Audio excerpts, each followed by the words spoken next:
Using today's date as well as the date of hire, I can compute the number of years that a person has worked for a company. I type in the today function and I press enter and I get a date. What's really in this cell is a number with a date format. I will strip off the date format and I see the number. I will do the same for the date of hire.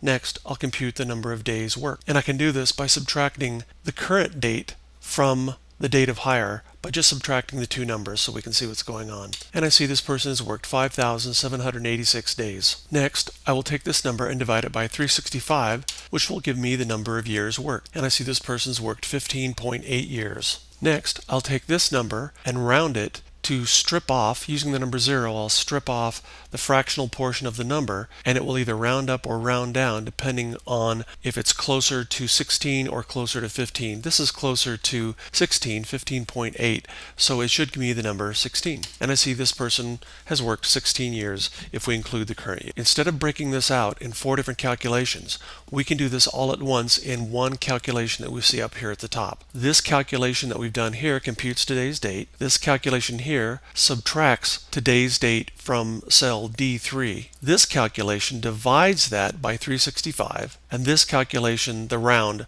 strips off the floating point portion of the number, that is the fractional point of the year. Let's build this from the inside out, starting with today. I'll take today's date and subtract the hire date from that date, and then I will convert it to a number just so we can see it. You don't have to do this in real life. I would just go ahead and like to see this as we're computing it. Next, I will take this and divide it by 365, and I'll press enter, and I end up with 41,983 days.